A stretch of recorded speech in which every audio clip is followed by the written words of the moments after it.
कैसे हो आप लोग। मुझे उम्मीद है कि आप लोग बहुत अच्छे से होंगे, बहुत अच्छे से मन लगा के पढ़ रहे होंगे। काफ़ी आप लोग बेस्ट हो गए और मस्त हो गए। और आप लोगों के बीच में आज एक छोटा सा यूट्यूब चैनल बना करके आप लोगों के बीच आया हूँ कि मैं आप लोगों के बीच कुछ एजुकेशन से रिलेटेड कुछ बात बताना चाहता हूँ। वैसे तो आप लोग बहुत सारे आदमी जो है मुझे जानते ही होंगे, लेकिन जो नहीं जानते हैं मैं उसको मैं अपना नाम बता देना चाहता हूँ कि छोटी सी उम्र है मेरा, लाखों लोगों का प्यार है। छोटी सी उम्र है मेरा, आप सभी का मुझे प्यार है। नाम मेरा सोनू कुमार है। मेरा यूट्यूब चैनल भी star classes with Sonu sir के नाम से है। तो आज हम बात करने जा रहे हैं। बात शुरू करने से पहले मैं अपने सभी बड़े बुजुर्गों को सादर प्रणाम करना चाहता हूं और अपने सभी छोटे को प्रेम भरा आशीर्वाद देना चाहता हूं। आज हम बात करने जा रहे हैं कि 10वीं और 12वीं की कक्षाओं में बच्चे को जो है सो तैयारी खूब अच्छा से करते हैं। कितना बच्चा को ऐसा देखते हैं कि 10 घंटा 12 घंटा 18 घंटा पढ़ते हैं, फिर भी उसको अच्छा मार्क नहीं आ पाता है। कुछ बच्चे ऐसे भी होते हैं जो बच्चे 6 से 7 घंटा पढ़ के भी अच्छे से अच्छे मार्क ला लेते हैं। तो आज मेरा मुख्य टॉपिक है, मुख्य बात यह है कि बच्चे को कैसे 10th और 12th में किस तरह से तैयारी करनी चाहिए कि उसको अच्छे से अच्छे मार्क आए। उसका सिर्फ और सिर्फ एक कारण है कि बिना रणनीति के जो बच्चा काम करते हैं, बिना स्ट्रैटेजी के जो बच्चा काम करते हैं, उसको अच्छी सफलता हाथ नहीं लगती है। अच्छी सफलता पाने के लिए आपको एक रणनीति होना चाहिए, एक आप प्लान बनाना चाहिए, आपको अंदर से प्रण होना चाहिए, इच्छा शक्ति मजबूत होना चाहिए, विल पावर स्ट्रांग होना चाहिए कि हमको अच्छा से अच्छा मार्क लाना है, हमको कभी भी टाइम वेस्ट नहीं करना है। देखिए गाइस, ऊपर में है your success in your hand, आपकी सफलता आपके हाथों में है। Your success in your hand, आपकी सफलता आपके हाथों में है। Do not depend on anyone. Your success is in your hand, आपकी सफलता आपके हाथों में है। Do not depend on anyone, यानी कि आपकी सफलता किसी दूसरे व्यक्ति पर निर्भर नहीं करता है। आप यदि लाइफ में या जिंदगी में या कक्षा 10 में कक्षा 12 में असफल होते हैं या सफल होते हैं, उसका 80% जिम्मेदार खुद स्टूडेंट होता है, खुद वह व्यक्ति होता है। जो दूसरे पर दोष आरोपण करते हैं, जो दूसरे पर जिम्मेदार ठहराते हैं कि इसके कारण हमको ऐसा हो गया, ऐसा कि इस कारण हमको हो गया, ऐसा हुआ तो इस कारण हम इसको बढ़िया मार्क नहीं ला पाए, वो जो है उसमें मूर्खता है, उसमें अज्ञानता की है, उसमें ज्ञान की कमी है। मान लीजिए कोई बच्चा बोर्ड की एग्जाम में 500 में से 95% मार्क उठाया, तो उस 95% मार्क उठाने का 80% जिम्मेदार, 80% उसका जो है मुख्य कारक यदि माना जाए तो बच्चा है। सफलता का मुख्य कारक बच्चा है। 80% जो सफलता प्राप्त करने में के उसका जो रीजन है, योगदान है, सारा जाता है 80% बच्चे को जाता है। बच गया था 20%, तो उस 20% में जो है 10% योगदान टीचर का होता है, शिक्षक का होता है, उनके दिशा निर्देश करने वाले गुरुजनों का होता है। और बाकी जो बच गया 10%, उसमें उस 10% में उसके माता पिता, उसके दोस्त, उसके परिवार, रिश्तेदार, सगे संबंधियों का योगदान होता है। बच्चे तो सभी पढ़ते हैं, सभी के माता पिता कोऑपरेट करते हैं, सभी को टीचर पढ़ाते हैं, लेकिन सभी बच्चा कहाँ सक्सेस होता है? जी, सक्सेस होने के लिए बॉस आपको रणनीति होना चाहिए, स्ट्रेटजी होना चाहिए, आपको अंदर से विल पावर मजबूत होना चाहिए, प्रण होना चाहिए, इच्छा शक्ति होना चाहिए। चाहे कुछ भी हो जाए, सपना देखना बुरी बात नहीं है। सपना देखो और सपना को पूरा करने के पीछे जोर ला के प्रयत्न करना चाहिए। सपना जरूर पूरा होती है, एक दिन सपना जरूर पूरा होती है। जो इंसान जैसा सोचता है वैसा बनता है। आप सोच के तो देखिए, अच्छा सोचिएगा, अच्छा बनिएगा। सोच अच्छा रहेगा, आपको सफलता अच्छी मिलेगी। बी पॉजिटिव हमेशा रहोगे, सफलता भी आपको अच्छे से अच्छे मिलेगा। तो आज चलते हैं दोस्तों, आप लोगों के सामने बात करते हैं कि हम किस तरह से तैयारी करें कि हमको अच्छा से अच्छा मार्क आए। अच्छा से अच्छा मार्क लाने के लिए आपको सबसे पहले रणनीति बनाना पड़ेगा, एक प्लान बनाना पड़ेगा। जैसे हम लोग क्रिकेट खेलते हैं, किसी भी क्रिकेट मैच में, वर्ल्ड कप हो या T20 हो या टेस्ट सीरीज हो, उसमें आईसीसी बोर्ड या बीसीसीआई बोर्ड क्या करती है? 11 खिलाड़ियों का चयन करती है कि कौन से खिलाड़ी किस ग्राउंड के अनुसार, किस पिच पे, किस देश में अच्छा खेल पाएंगे, हमारे विपक्षी टीम कौन सा है, उसके साथ हम कैसा परफॉर्मेंस करेंगे, हम वहां पे स्पिनर ले जाना है या मध्यम पेस गेंदबाज ले जाना है या फास्टर को कितना को लेना है, यहाँ पे बैटिंग के लिए कौन बल्लेबाज अच्छा रहेगा, तो सबका अनुभव करना पड़ता है। यदि सबका अनुभव किए बिना कोई भी आदमी यदि सब काम को किए बिना कोई भी आदमी आपको चला गया क्रिकेट खेलने के लिए, तो क्या आपको लगता है कि सफलता मिलेगी? जी नहीं, बिल्कुल जी नहीं, कभी नहीं सफलता मिल सकती है। क्योंकि सफलता पाने के लिए एक रणनीति का होना बहुत ही आवश्यक है। बिना रणनीति के आपको सफलता हासिल नहीं हो सकती है, बिना रणनीति के आपको सफलता हासिल नहीं हो सकती है। तो देखिए, आपको सबसे पहले, आप यदि मान लीजिए क्लास 10 में पढ़ते हैं या क्लास 12 में पढ़ते हैं, तो आपको सबसे पहले आपका सिलेबस मालूम होना चाहिए कि मेरा सिलेबस क्या है। क्योंकि जब तक आपको सिलेबस में मालूम होना चाहिए कि आपको पढ़ना क्या है, सबसे पहले ये निर्धारित, जैसे आपके किसी को पार्टी करना है, अब या किसी को जो चाहे कि 10 आदमी को पार्टी करेंगे, किसी फंक्शन में किसी शुभ अवसर पे पार्टी करेंगे, तो पार्टी करेंगे तो इससे पहले आपको प्लान बनाना पड़ता है कि पार्टी में कितना उसका एस्टिमेटेड वैल्यू है, रॉ मटेरियल कितना लगेगा, इस सब का सारा का प्लान बनाना पड़ता है। ठीक उसी प्रकार जब आप क्लास 10 में पढ़ रहे हैं या क्लास 12 में पढ़ रहे हैं, तो आपको सबसे पहले ये मालूम होना चाहिए कि मेरा सिलेबस क्या है। सिलेबस क्या, हर एक चैप्टर वाला चैप्टर होता है, तो सिलेबस के लिए आप क्या कीजिए कि या तो उसमें अपने सिलेबस में टिक आउट कीजिए कि मेरा इतना सिलेबस कंप्लीट हो गया। जैसे मान लीजिए आपके 11 चैप्टर है, तो एक चैप्टर कंप्लीट हो गया, 2 चैप्टर कंप्लीट हो गया, 3 चैप्टर कंप्लीट हो गया, 4 चैप्टर कंप्लीट हो गया, तो बच गया कितना है, इतना बच गया है, इतना टाइम इतना को कंप्लीट करना है।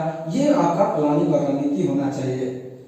सबसे पहले यदि आपको बहुत दिक्कत होती है तो आप सिलेबस को अपने दीवार पे जहाँ पढ़ते हैं, जिस रूम में पढ़ रहे हैं उस रूम में उसको चिपका भी सकते हैं। अब भाई दीवार पे चिपकाने इसलिए बोले हैं क्योंकि आपको उस पर नजर पड़े कि मेरा यहाँ तक सिलेबस कंप्लीट हो गया है, इतना सिलेबस बाकी है, इतना सिलेबस और पढ़ना है। इससे फायदा क्या होगा कि आपको बहुत सारा फायदा होगा। फर्स्ट ऑफ ऑल आप देखिए कि आपको जैसे सिलेबस है तो ये पता चल गया कि हमको कितना पढ़ना है, कितना बाकी है।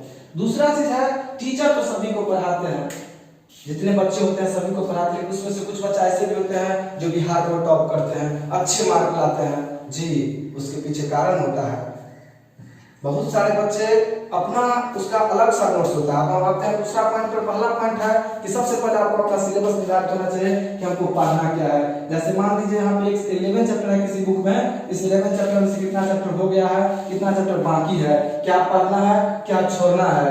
जो चीज मेरे लिए आवश्यक नहीं है उस चीज को पढ़ के भी माथा भारी हो जाता है, जिससे बच्चे स्ट्रेस में आ जाते हैं। जो उसको जानने वाली चीज है, जिसको समझने वाली चीज है, उसको समझ नहीं पाते हैं, अनावश्यक अनर्गल चीज को समझ करके अपना माथा भारी कर लेते हैं। दूसरी बात है नोट्स। पहला हो गया आपको सिलेबस, दूसरी बात है नोट्स। नोट्स में है कि आपको टीचर को क्लास में सभी टीचर को भी पढ़ाते हैं, पढ़ने वाला होना चाहिए। डॉक्टर सभी पेशेंट को इलाज करते हैं, लेकिन वह पेशेंट ठीक हो सकता है जो उसके बताए गए दिशा निर्देश को फॉलो करते हैं। कहा गया है कि इलाज से अच्छा परहेज होता है। इलाज से अच्छा क्या होता है? परहेज होता है। यदि आपको टीचर बता रहे हैं, जो नोट्स दिए उसको आप फॉलो किए तो आप निश्चित ही आगे बढ़ेगा। यदि उनके बताए गए नोट्स, उनके बताए गए सारे जितना भी होमवर्क है उसको आप कंप्लीट कीजिएगा तो आगे बढ़िएगा। जो अच्छे बच्चे होते हैं, जो टॉपर रैंक के बच्चे होते हैं, जो अच्छे मार्क लाते हैं, वो बच्चे टीचर के नोट्स के साथ साथ ऑन नोट्स, मतलब उनका अपना खुद का नोट्स होता है। टीचर्स तो नोट्स बताते ही हैं, वो उनका अपना अलग से नोट्स होता है, अपना खुद का नोट्स होता है कि टीचर बताए उसमें से सिलेक्टेड करके महत्वपूर्ण बातों को वो अपना अलग से नोट्स बनाता है, उसको आप अलग से एक कॉपी में अलग से नोट्स बना करके उसको पढ़ता है। उसके बाद होगा very short notes. Very short notes मतलब ऐसे नोट्स बनाएंगे कि किसी भी चैप्टर को मतलब एक बार देखे, हल्का रिकॉल किया, तुरंत चैप्टर हमको समझ में आ गया। ये हो गया वेरी शॉर्ट नोट्स। तो सबसे पहले आपको सिलेबस देखना है कि मेरा सिलेबस कितना है, क्या पढ़ना है, क्या नहीं पढ़ना है। उसके बाद नोट्स हो गया, टीचर सर जो लिखा है वो तो लिखा है, उसको फॉलो करना है। नोट्स बनाना बहुत जरूरी है, क्योंकि यदि हम नोट्स नहीं बनाएंगे, जैसे मोबाइल में रिचार्ज खत्म हो जाता है तो आप बताते हैं ना, फोन करते हैं कि आपके मोबाइल पर इनकमिंग कॉल की सुविधा खत्म है, ये आप आउटगोइंग कॉल की सुविधा खत्म है, कृपया आप मोबाइल को रिचार्ज कराएं।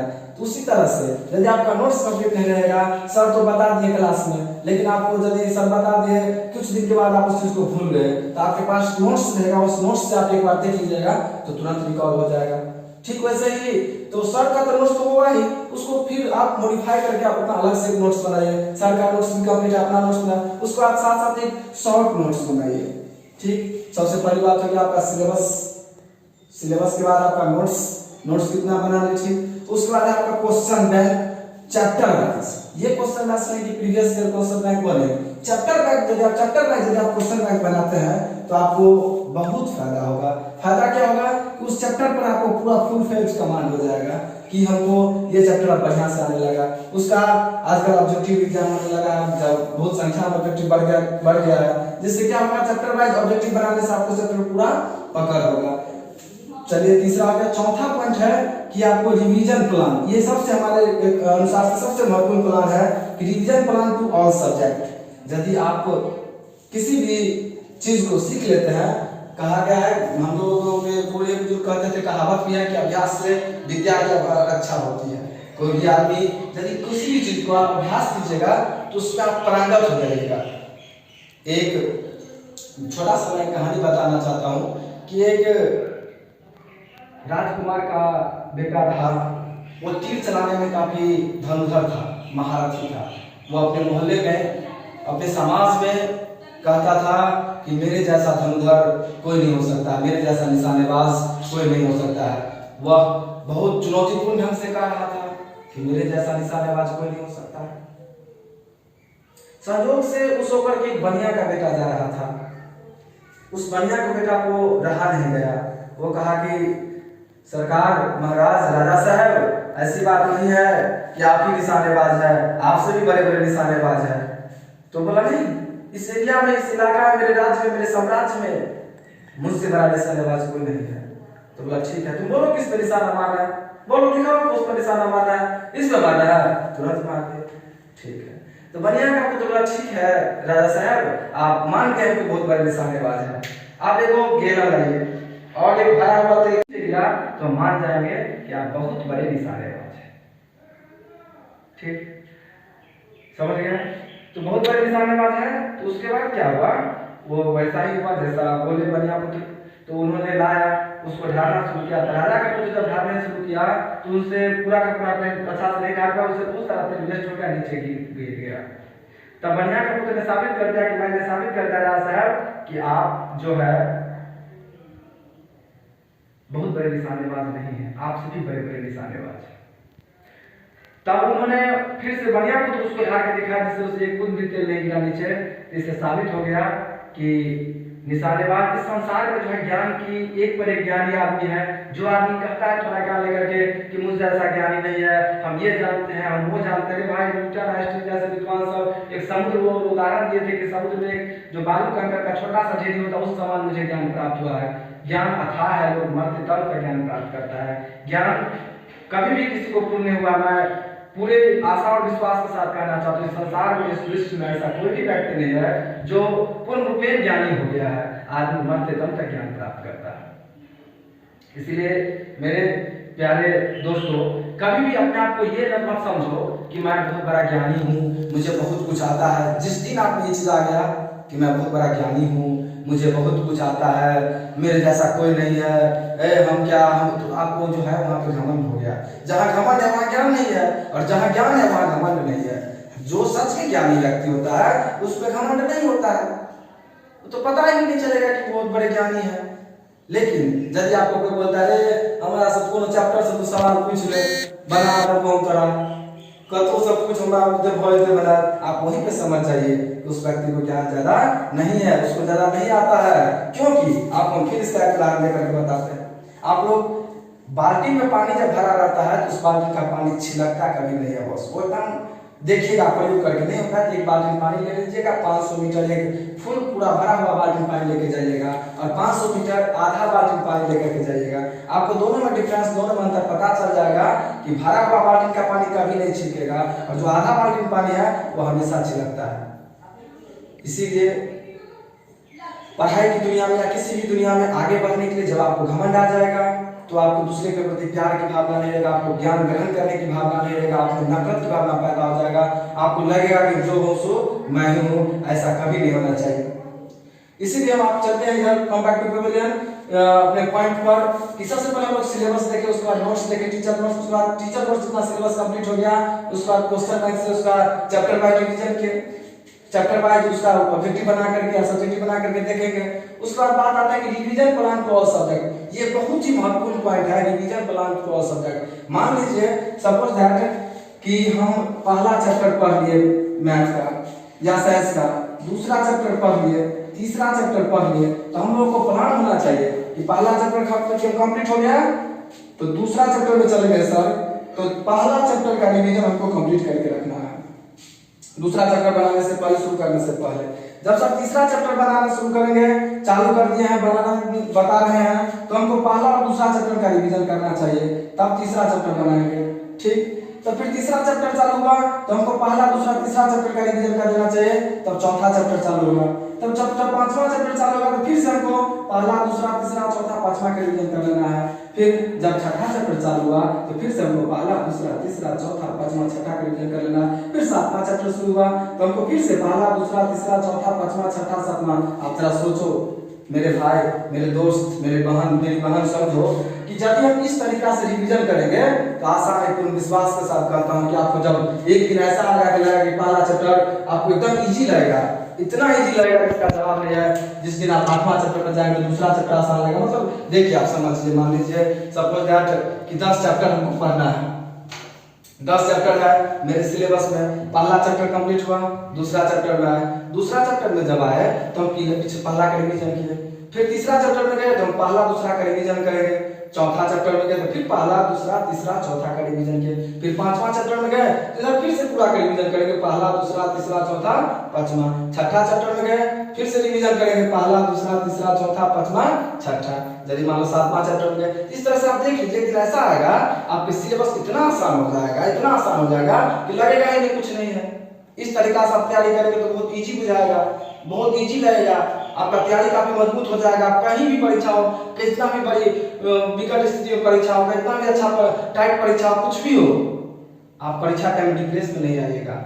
लेकिन कुछ बच्चे जो ऐसी तरीके से सिस्टमैटिक ढंग से बिना रणनीति की तैयारी करते हैं, किसी तरह से परीक्षा में उसको लास्ट टाइम 2-3 महीना खूब डिप्रेस में आकर के घर पर रूम बंद करके न मम्मी से बात, न पापा से बात, न रिश्तेदार से किसी से बात, हमको एग्जाम है, पढ़ना है, काफी डिप्रेस में आ जाते हैं। तो डिप्रेस में आकर तैयारी करते हैं, मार्क अच्छा भी लाते हैं, मान लीजिए कि 80% लाए, 82% लाए, लेकिन एक बात जान लीजिए कि आप यदि 82% आया है, आप सिस्टमैटिक ढंग से तैयारी करके अच्छा से पढ़ते, सिस्टमैटिक ढंग से पढ़े रहते तो हो सकता है कि आपको 92 भी आ सकता था, 84% भी आ सकता था, 93% भी आ सकता था। इस बात को आपको एनालिसिस किया है कि भाई जब भी हम 4 महीना परीक्षा टाइम में, एग्जाम टाइम में जम के पढ़े तो हम 84% ला लिए, यदि हम साल भर पढ़े रहते तो एक आस हो सकता है कि हम 90% भी ला सकते थे। जाहिर सी बात है कि बहुत आप 4 महीना जम के पढ़े तो इतना परसेंट ला लिए, तो आप सिस्टमैटिक ढंग से साल भर पढ़े रहते तो कितना अच्छा मार्क आता। तो इसलिए किसी भी व्यक्ति का सफलता जो है उसका, उस व्यक्ति का, कोई भी आदमी यदि आज बहुत अपने नीचे चला गया है तो उसका जिम्मेदार न उसका माता है, न उसका पिता है, न उसका समाज है, न उसका गुरुजन है, सिर्फ और सिर्फ वह व्यक्ति होता है। और यदि कोई भी आदमी आज बहुत बड़ा मुकाम पर पहुंच गया है तो उसमें भी मुकाम पर पहुंचने में उसका 80% जिम्मेदार व्यक्ति खुद होता है, दूसरा व्यक्ति कोई नहीं होता है। आज मान लो कोई बच्चे बिहार बोर्ड टॉप किया, टॉप 10 में आया, टॉप 5 में आया, तो टॉप 5 में आया तो टॉप 5 में आने के पीछे न उसके पिता का पूरा महत्वपूर्ण योगदान है, उसकी माता का योगदान है, उसमें सबसे ज्यादा योगदान है, 80% ज्यादा योगदान है तो उस बच्चे का योगदान है जिन्होंने अपनी दृढ़ इच्छा शक्ति, एक रणनीति के तहत तैयारी करके उतना अच्छा मार्क लाया। बस 20% जो विजय पाठ बच गया उसमें 10% गुरुजनों का सहयोग और 10% उसके परिवार, उसके दोस्त, उसके रिश्तेदार, उन सबों के सहयोग से वो मार्क लाते हैं। तो चलिए आप लोग मैं बता देना चाहता हूँ कि निश्चित किसी भी चीज को बिना रणनीति का नहीं कीजिए, आप उसके ऊपर प्लान बनाइए, टारगेट बनाइए, अंदर से जैसे आप 10 क्लास सिलेबस में गए, 12th का तैयारी करने के लिए गए, अंदर से को लक्ष्य बनाइए कि हमको हर हाल में इतना % मार्क लाना है, इतना % मार्क लाना है कि नहीं आप सबको बोलना, अंदर से अपना विल पावर, इच्छा शक्ति बढ़ा करके अंदर से दिल को कहना है कि हमको लाना। तो हम उदाहरण के थ्रू बताते हैं, उदाहरण द्वारा बताते हैं कि मान लो कोई व्यक्ति रूटीन बनाता है कि हमको डेली 5 बजे उठ जाना है या 4 बजे सुबह उठ के पढ़ना है, फिर 6 बजे तक पढ़ना है, फ्रेश होना है, कोचिंग जाना है। लेकिन जिस बच्चे का प्रण रहता है, इच्छा शक्ति रहता है कि हमको पढ़ना है, इतना मार्क लाना है, हमको इस बार 85 क्रॉस करना है, 90 क्रॉस करना है, 90% से ऊपर मार्क लाना है, वो बच्चे प्लान रहता है। जिस दिन वो बच्चा 4 बजे रोज उठकर सुबह में उसका रूटीन है, जो 4 बजे सुबह में नहीं उठ पाता है तो उसको अपने आप की नजरों में होने लगता है कि मैं गिर चुका हूँ, कि देखो भाई हम 4 बजे बोले थे उठने के लिए, हम 4 बजे उठेंगे लेकिन नहीं उठ पाए, कितना दुर्भाग्य है, मेरा सिलेबस छूट गया। जो अच्छे बच्चे होते हैं वो कभी क्लास मिस नहीं करते हैं, वो पढ़ाई को जिसको प्रण रहता है, टारगेट रहता है, वह टाइम को गलत दिशा में वेस्ट नहीं करते। चलिए तो हो गया, बता दिया सबसे पहले। आप बहुत ही प्रचलित कहावत है कि your success is in your hand, do not depend on any one. किसी पर भी आपकी सफलता निर्भर नहीं करती है, आपकी सफलता आपके हाथों में है। आप खुद अपनी सफलता अपने हाथों से लिख सकते हैं। बस सफलता पाने के लिए आपको एक रणनीति होना चाहिए। रणनीति के तहत आपको सबसे पहले सिलेबस क्या पढ़ना है। हमको कहीं पे मार करने के लिए जाना है, तो मार करने के लिए जाना है तो बस किस चीज को लेकर के मार करने के लिए जाना है। हमको क्रिकेट खेलने के लिए कहीं पे जाना है, टूर्नामेंट हुआ, मैच हुआ, क्रिकेट खेलने के लिए जाना है। क्रिकेट खेलने के लिए गए, वहां पे बैट अपना है, ये नहीं है, बॉल अपना नहीं है, हाई नहीं, दूसरे के बैट से बॉल से खेलेंगे तो हम सफल हो सकते हैं, जीत सकते हैं मैच? नहीं जीत सकते बॉस। उसी तरह से मेरा सिलेबस होना चाहिए, टारगेट होना चाहिए कि मुझे क्या पढ़ना है, क्या नहीं पढ़ना है। उसके बाद टीचर्स नोट्स में टीचर्स के नोट को फॉलो करेंगे ही। उसके बाद ऑन नोट्स एक अपना नोट्स होना चाहिए, कुछ अलग होना चाहिए। जब भी आप कभी भी दूसरे का देखा हुआ करेंगे, कभी भी भीड़ से हट के जाने वाले को ही अच्छी सफलता मिलती है। आजकल बहुत सारे बच्चे, बहुत सारे लोग क्या करते हैं, वो ऐसा करता है तो हम नहीं करेंगे, वो भी ऐसा करता है तो ऐसा हम भी करेंगे, वो भी ऐसा कर ले भाई, जैसा सब करता है उस भीड़ में रहोगे सब तुम भी बन जाओगे। तुम कुछ हट के करो, किसी के पद चिन्ह का अनुसरण नहीं करना चाहिए, पद चिन्ह का खुद निर्माण करना चाहिए।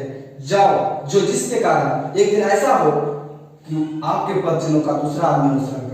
आप दूसरे का पद चिन्ह का अनुसरण करके करेंगे तो आप अच्छे से अच्छे नया कुछ नहीं कर सकते, अच्छा काम नहीं कर सकते। तो चलिए उसके बाद रिवीजन प्लान समझ गए। रिवीजन प्लान सिर्फ आप रिवीजन प्लान ये नहीं है कि सिर्फ मैथ ही देखना है, साइंस ही देखना है, ऑल सब्जेक्ट।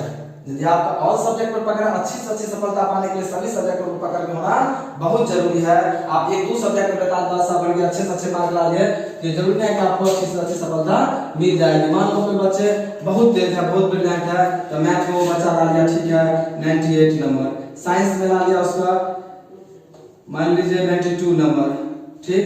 लेकिन इधर सोशल साइंस भी है, हिंदी भी है, इंग्लिश मैथिली भी है या फिर संस्कृत भी है। इस समय आपको यदि मान लीजिए बच्चा का 40 आया, कोनो को इसमें 35 आ गया, इसमें 55 आ गया, क्या उसका ओवरऑल मार्क उठेगा? परसेंटेज बनेगा? मार्क का परसेंटेज नहीं बनेगा। लेकिन यदि आप ऑल ओवरऑल सब्जेक्ट को फॉलो करते हैं, एसएसटी यानी सोशल साइंस में भी आपको यदि मान लीजिए 95 आ गया, इधर जो है हिंदी में भी आपको यदि मान लीजिए 92 आ गया, और मैथिली में भी आपको मान लीजिए 88 आ गया, तो ओवरऑल आप देख लीजिए 100% में आपको 90 से अबव ओवरऑल एवरेज आ जाएगा, 90 से ओवरऑल एवरेज आ जाएगा। 90 से ओवरऑल देख लीजिए कितना हुआ, 8 to 10 20 25 हो गया। इधर हो गया कितना 9 9 18 9 3 27 9 4 36 और 36 इधर हो गया कितना 2 हासिल हुआ ना, 36 2 38 हो गया, 385 होगा रे।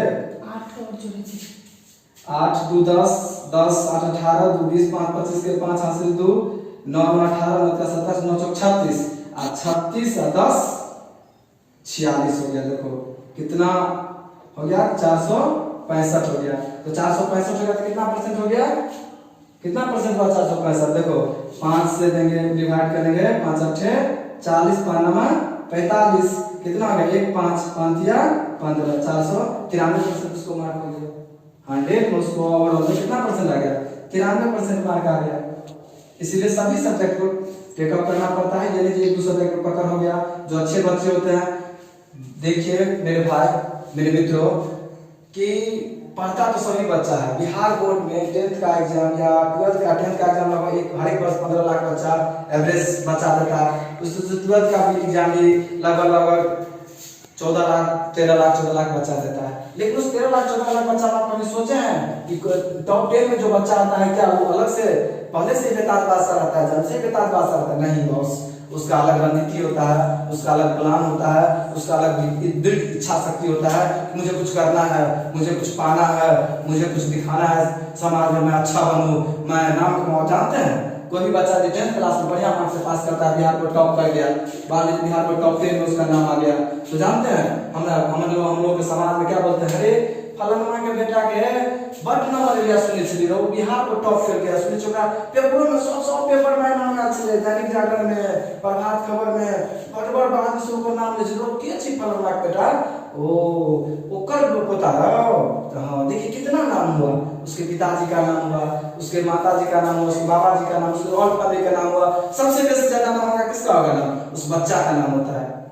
पिताजी का नाम बाद में पूछेगा ससुर उस बच्चा को लोग ढूंढेगा कि कौन है रे वो बहुत अच्छा लड़का है कितना अच्छा मार्क लाया तो चलिए आप इन सभी बातों को फॉलो कीजिए आप लोग शुभकामना है कि आप लोग अच्छे से अच्छे मार्क लाइए आज पहला वीडियो है स्टार्टिंग है गलती हर इंसान से होती है जहां तक कि भगवान से भी होती है बॉस तो हम क्या कौन से खेत के मूल्य तो छोटे मोटे आदमी है बहुत साधारण सा आदमी है मुझे उतना बड़ा वास्ट नॉलेज नहीं है तो बड़ी मैं चाहा कि बच्चों को कुछ बताऊं इसके लिए आया हूं अब देखिए आप इतना चीज सारा प्लानिंग करने के बाद यदि बच्चा अच्छा परफॉर्मेंस नहीं कर सकता है उसका कारण है डिस्ट्रैक्शन डिस्ट्रैक्शन क्या है तो देखिए आजकल जो भी बच्चे हैं उसमें से मैक्सिमम बच्चे क्या हो जाते हैं अफेक्शन के शिकार हो जाते हैं जो है ना अफेक्शन का शिकार हो जाते हैं कि प्यार मोहब्बत के शिकार हो जाते हैं या फिर बहुत सारे बच्चे आजकल गेम के शिकार हो जाते हैं वो गेम खेलने लगते हैं उसको गेम का लग गया तो उस गेम में लग गए या फिर बहुत सारे बच्चे दोस्ती ऐसे अटेंड करने लगते हैं कि पूरा का पूरा टाइम दोस्ती में बर्बाद करते हैं मेरे प्यारे भाई इतना समझ लो कि दोस्ती बहुत जरूरी है मैं मानता हूँ कि दोस्ती सबसे अच्छा चीज है दोस्ती एक ऐसा है जिसके पास हम सभी बात को शेयर कर सकते हैं अपने मन की सभी बातों को दोस्त के सामने एक्सप्लेन कर सकते हैं खुल के बोल सकते लेकिन भाई सावधान हो जाओ दोस्त के सामने भी तुम 100% बात खोल के बोलोगे ना तो एक दिन दोस्त भी तुम्हारे लिए दुश्मन बन जाएगा ठीक है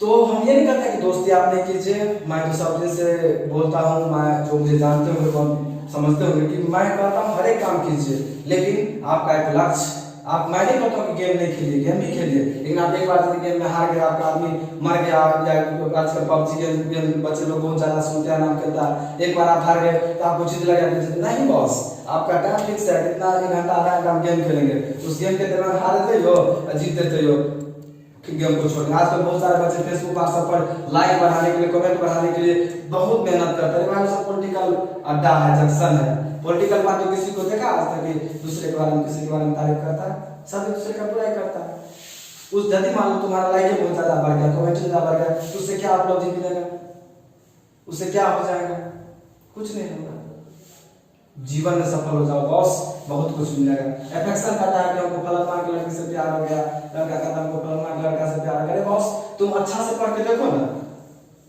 कभी भी आजकल शादी ब्याह में जो अच्छे अच्छे पोस्ट पर होते हैं जो अच्छे लड़के होते हैं उसको खुद ढूंढा जाता है जब आप पढ़ाई लिखाई बढ़िया नहीं कीजिएगा तो वो सारे दोस्त आपका साथ छोड़ देंगे वो सारे समाज आपके साथ छोड़ देंगे वो सारे आपके जो आपका सपना है जो आपका ख्वाब है वो सारे के सारे टूट जाएगा इसीलिए मैं आप सभी से आशा है पूर्ण विश्वास के साथ उम्मीद करता हूं कि आप सभी लोग अंदर से दिल इच्छा शक्ति बनाइए एक रणनीति बनाइए एक प्लान बनाइए एक अंदर में एक सपना रखिए लक्ष्य रखिए कि मुझे इतना मार्क्स लाना है जिस दिन आप लक्ष्य बना लीजिए कितना मार्क्स लाना है उस दिन से आपको ऑलरेडी पढ़ने में अच्छा लगेगा और आप अच्छा से अच्छा कर पाएंगे ये मुझे आशा नहीं पूर्ण विश्वास है तो इसी के साथ मैं आज का वीडियो यहीं पे खत्म करता हूँ यदि मुझसे कोई त्रुटि हुआ हो तो आपको भूल समझ के उसको भुला दीजिएगा मेरी सेवा आज के लिए समाप्त होती है असुविधा के लिए मुझसे हुई असुविधा के लिए खेद है मुझे यदि मेरा वीडियो अच्छा लगा हो पहली बार है बॉस जिस तरह से एक बच्चा छोटा बच्चा जो होता है ना गलती करता है ना तो उसको लोग क्या कर देता है माफ कर देता है ना बालिक है छोड़ो अभी बच्चा उसको मारता है नहीं सब क्या करता है उसी तरह मेरा यूट्यूब की दुनिया में बॉस आज पहला कदम है वही बहुत सारे बच्चे के आग्रह था कि सर आइए यूट्यूब पे तो बहुत दिन से बोल रहे थे सभी लोग लेकिन हम नहीं आ रहे थे अब देखे कि नहीं जरूरी है तो आए हैं इसीलिए यदि मेरा वीडियो आप लोग को अच्छा लगा है तो आप लोग लाइक शेयर सब्सक्राइब करना नहीं भूलिएगा आप लोगों को मेरी तरफ से दिल से बहुत बहुत धन्यवाद गुड बहुत अच्छा यदि आपको अच्छा मेरा वीडियो अच्छा नहीं लगा तो पर भी आपको बहुत बहुत धन्यवाद ठीक है मिलते हैं फिर नेक्स्ट वीडियो आप शिक्षा से रिलेटेड वीडियो आज पहला था कुछ कैसे आप लोगों के सामने आए इस तरह से आप लोगों के सामने पेश आए हुए हैं अगली क्लास से हम क्लास के अकॉर्डिंग सिलेबस अकॉर्डिंग पढ़ाई से रिलेटेड चीजों को लेकर के आप लोगों के सामने आएंगे जो भी मुझसे असुविधा हो गया उसको आप भूल समझ के चलिए, मैं मुझसे आप बड़ा होइएगा तो मैं आपसे माफी चाहता हूँ, छोटा हूँ तो छोटे भाई समझ के उसको माफ कर दीजिएगा। धन्यवाद, फिर मिलते हैं नेक्स्ट वीडियो में। बाय।